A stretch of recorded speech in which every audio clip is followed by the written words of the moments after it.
Baik, selamat pagi, dosen pengajar, kakak asisten, juga teman-teman. Kami dari kelompok satu, ada saya, Nicholas Ponda, lalu ada Hans, ada Karen, ada Catherine, ada Putri, dan ada Kak Rasya akan menjelaskan materi tentang persepsi, pembuatan keputusan, dan juga pemikiran kreatif. Silakan dari yang materi pertama. Untuk materi pertama, performa organisasional dan pengambilan keputusan. Pengambilan keputusan ini berperan sangat penting bagi masa depan organisasi karena menentukan arah serta fokus organisasi dalam mencapai tujuan. Terdapat 4 peran yang dapat dilakukan oleh seseorang atau manajer dalam mengambil keputusan sesuai dengan analisis klasik dari Mintzberg, yaitu mencari ide dan peluang baru, menyelesaikan konflik dan memilih alternatif strategi, memutuskan bagaimana memprioritaskan arah sumber daya, terakhir melindungi kepentingan bisnis dengan berinteraksi di dalamnya. Untuk ilustrasinya sendiri, kepala divisi yang setiap hari berusaha untuk menyelesaikan dan meningkatkan tingkat persaudaraan dalam rekan di divisinya sendiri. Next, untuk proses pengambilan keputusan, terdapat beberapa orang yang tidak dapat mengambil sebuah keputusan. Untuk faktor penyebab terbesarnya adalah keraguan. Terdapat 3 faktor situasional yang dapat menghambat pengambilan keputusan, seperti kurang atau lebihnya informasi yang masuk, kedua, tujuan yang tidak jelas, dan ketiga, ketidakpastian hasil akhir. Lalu selanjutnya ada model pengambilan keputusan rasional dan rasionalitas terbatas. Dalam mengambil suatu keputusan, perlu dilakukan serangkaian logis untuk menentukan pilihan yang optimal. Tahapan pertama yaitu penentuan masalah atau peluang yang ada pada perusahaan atau organisasi. Lalu tahapan yang kedua, mengumpulkan informasi yang gunanya untuk dianalisis. Pada tahapan ketiga, mengidentifikasi alternatif atau kemungkinan yang ada. Dan pada tahapan keempat, analisa alternatif tersebut didasarkan pada kelayakan, biaya, dan manfaatnya bagi perusahaan maupun organisasi. Tahapan kelima, keputusan yang paling menguntungkan ditentukan, dan pada tahapan keenam, melakukan action plan atau tindakan mulai dikembangkan untuk respon implementasi terhadap keputusan yang telah diambil. Selanjutnya, dalam mengambil suatu keputusan, tentunya pikiran manusia memiliki keterbatasan yang tidak mungkin dapat menganalisa suatu permasalahan dengan tepat dan presisi yang tinggi. Nah, upaya untuk mengatasi hal tersebut, manusia akan menyederhanakan masalah yang ditemui dengan membatasi jumlah alternatifnya, dan disinilah konsep bounded rationality terbentuk. Ada beberapa faktor yang dapat mempengaruhi, misalnya situasi, permainan interpersonal, dan kebutuhan untuk menjustifikasi keputusan sebelumnya. Lalu ada yang namanya prospek teori. Nah, dalam teori ini orang akan memperlakukan dua jenis resiko, yaitu keuntungan versus kerugian dengan cara yang berbeda untuk memaksimalkan hasil yang mereka rasakan. Namun, dampaknya hal ini dapat mengakibatkan keputusan yang irasional, yang tidak didasarkan pada perhitungan yang benar dari utilitas yang diharapkan. Lalu keputusan ini juga dipengaruhi oleh bagaimana pilihan itu disajikan. Contohnya, orang lebih menghindari resiko ketika keputusan itu dibuat dalam kerangka kerugian. Baik, selanjutnya ada model pengambilan keputusan dengan intuisi. Intuisi sendiri memiliki peran penting dalam pengambilan keputusan. Menurut Malcolm Gladwell, seseorang banyak belajar dari pengalaman yang terkadang pengalaman tersebut masuk ke alam bawah sadar kita dan memberikan kontribusi dalam pengambilan keputusan.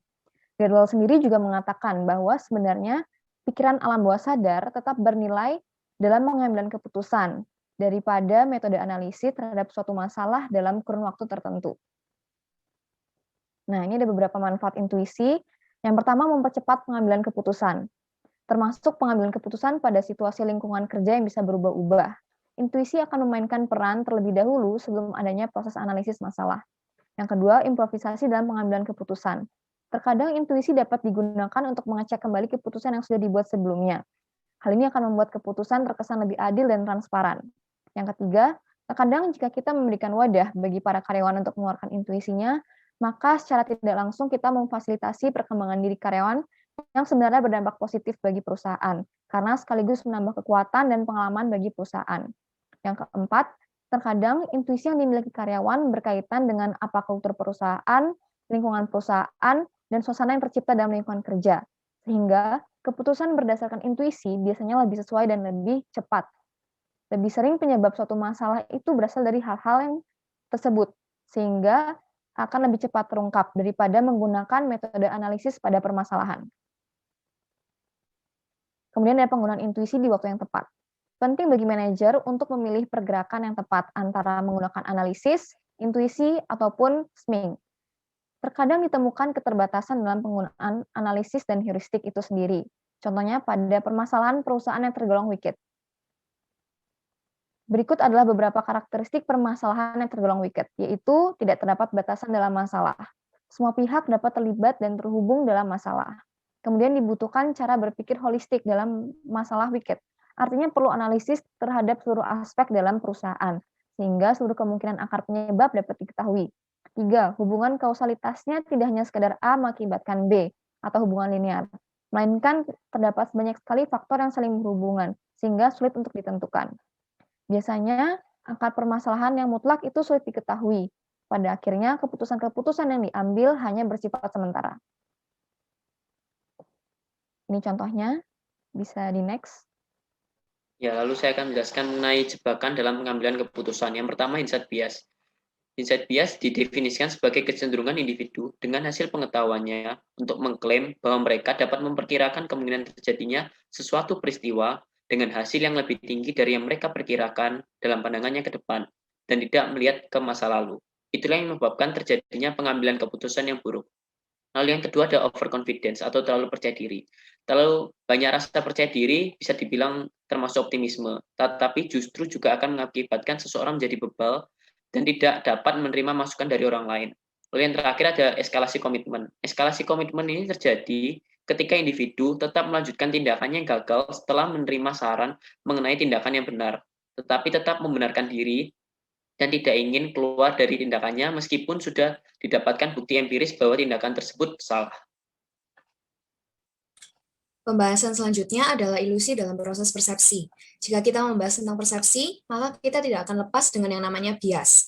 Adapun salah satu contohnya yaitu focusing illusion, yaitu bias seseorang yang melebih-lebihkan satu faktor untuk menilai kepuasan hidupnya. Nah, contoh yang diambil di sini adalah konsep pemikiran dari seseorang yang menilai faktor pendapatan adalah kepuasan hidupnya. Baginya, uang adalah segalanya dan tujuan hidup adalah mencari kekayaan. Nah, demi mencapai ambisi tersebut, maka orang itu akan bekerja lebih keras demi promosi dan gaji yang melimpah. Setiap orang tentu melihat sesuatu sesuai dengan kemauannya. Sayangnya, hal tersebut juga terjadi dalam dunia organisasi hingga akhirnya menimbulkan bias yang bisa menimbulkan kekacauan dalam organisasi. Biasa disingkat dengan akronim PRACH yang akan dijelaskan sebagai berikut.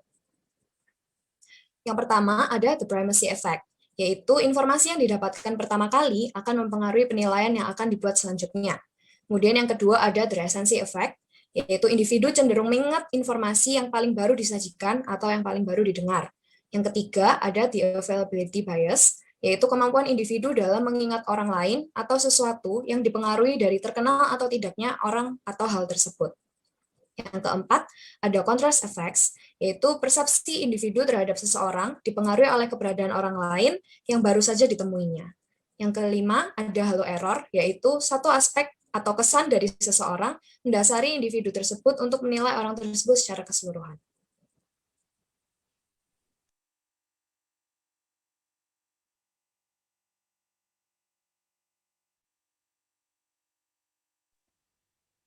Berikut adalah beberapa persepsi penting yang diberikan perusahaan yang diyakini oleh banyak orang yang dapat menentukan kelayakan dalam proses rekrutmen kerja karyawan baru.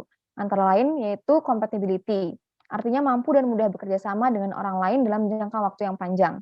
Kedua, able to do the job, yaitu dapat melakukan pekerjaan yang diposisikan dengan baik. Yang ketiga, ada willing to work hard, yaitu memiliki dorongan dan semangat dalam melakukan hal yang dikerjakan, kemudian memiliki kualifikasi untuk diterima dalam perusahaan. Berikutnya adalah tentang model kreativitas dijelaskan oleh Teresa Amabil dari Harvard.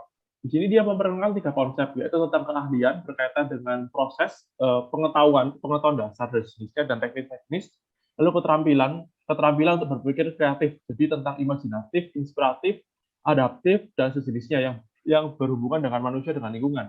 Lalu motivasi itu adalah dorongan manusia itu sendiri. Nah, di konsep ini juga ada disebut namanya flow, yaitu saat keterampilan atau motivasi keterampilan dan sejenisnya itu sejalan dengan task atau yang dituntut dia untuk melakukan sesuatu. Nah, jika itu selaras, maka dia akan lebih tertantang dan emosionalnya ini akan lebih stabil. Jadi akan lebih, oh ini adalah sesuatu yang aku suka, ini mengejar passion dan sejenisnya. Makanya dia bisa lebih termotivasi untuk menjadi lebih kreatif daripada dia harus bekerja sesuai dengan urutan-urutan tugas yang belum tentu dia sukai. Seperti itu.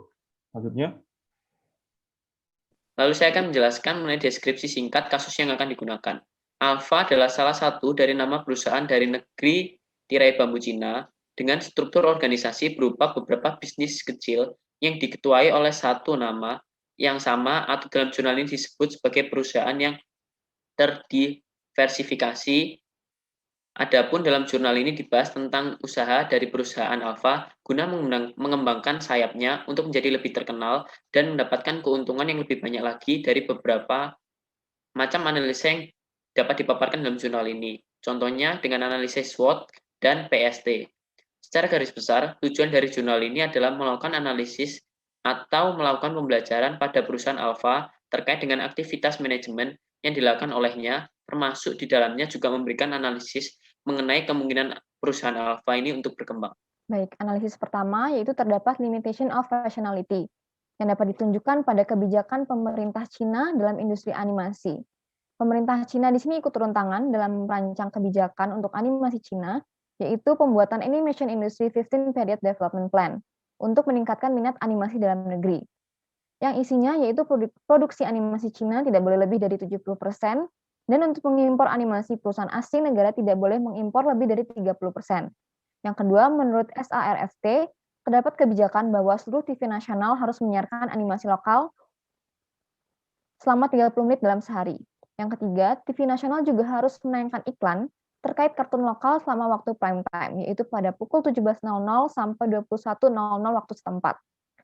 Nah, dari pemaparan tersebut memiliki dampak, yaitu terlalu massal, banyak, dan cepatnya animasi yang diciptakan, maka sumber animasi yang berkualitas tinggi akan menjadi langka. Perusahaan tidak bisa menilai mana animasi yang dibuat dengan proses yang begitu ketat dan membutuhkan waktu lama akibat perusahaan yang terlalu mengencarkan penayangan animasi dalam waktu yang singkat.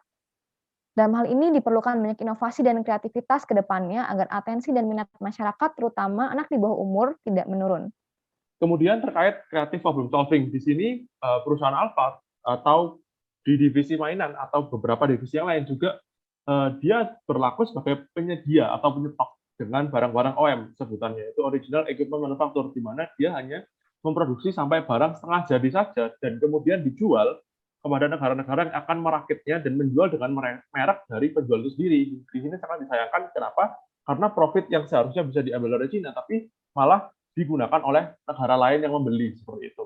Kemudian terkait dengan inovasi atau problem solving itu sendiri, kalau misalnya negara Cina ini mau untuk menjadi negara yang bisa bersaing atau perusahaan Alfa ingin bersaing, seharusnya mereka bisa menghasilkan produk yang lebih berinovasi lagi, yang lebih bagus lagi, supaya dengan hasil yang baik, harganya itu bisa turun gitu loh. Jadi mereka kan jago nih untuk membuat hasil yang baik. Nah, mereka bisa membuat lebih baik lagi dengan harga yang sama kayak gitu. Jadi mereka bisa mendapatkan profit yang lebih tinggi seperti itu. Untuk selanjutnya ada escalation of commitment.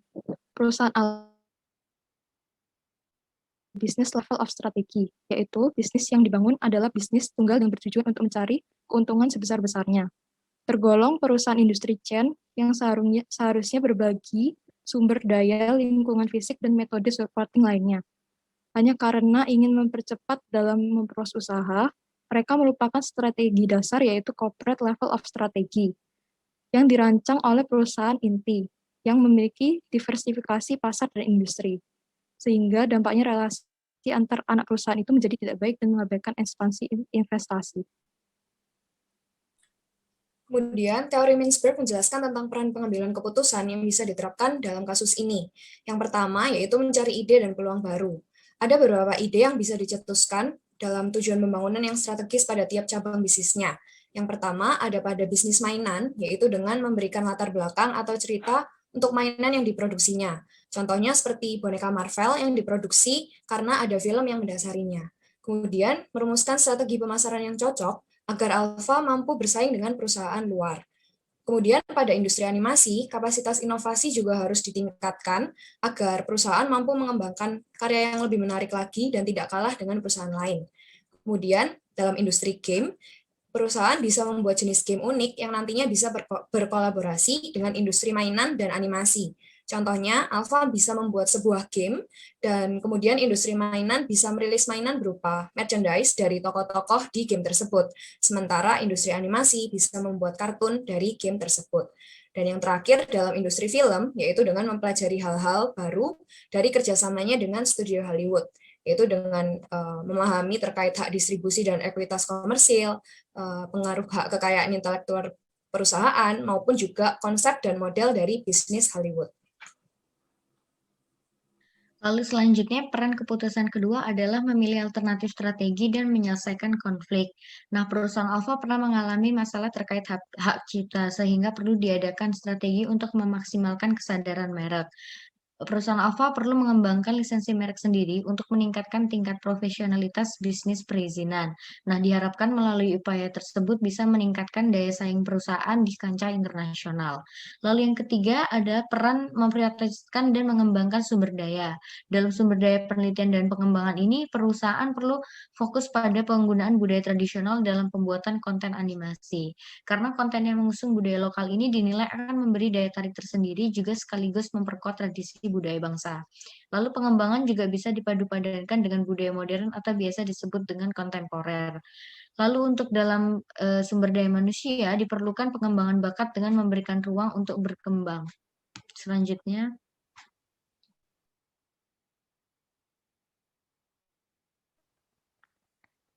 Baik, untuk kesimpulan, pemimpin perusahaan Alpha dalam bahasan ini harus memiliki kecakapan dalam pengambilan keputusan, karena keputusan pemimpin akan berperan besar dalam keefektivitasan organisasi.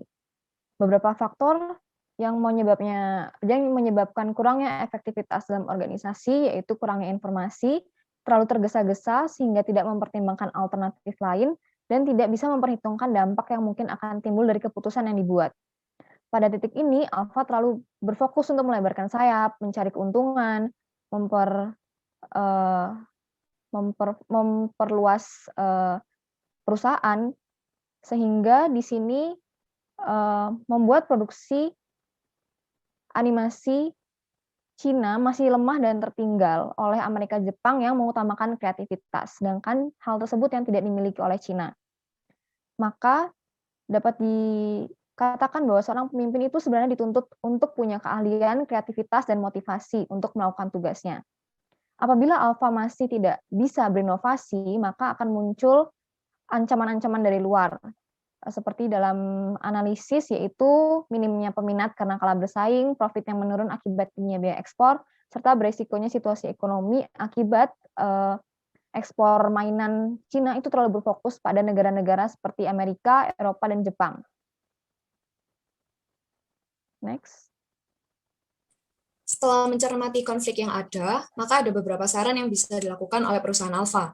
Yang pertama, yaitu dengan mempromosikan restrukturisasi dan pengembangan perusahaan, juga perubahan iklim perusahaan yang lebih positif untuk memperkuat relasi antar departemennya. Kemudian, yang kedua, bisa meningkatkan kualitas sumber daya dalam perusahaan melalui pelatihan dan pengembangan bakat bagi setiap para karyawannya. Kemudian yang ketiga, yaitu perusahaan bisa mencari ide inovatif sebaik mungkin yang bisa berlandas dari budaya Cina yang sangat kaya.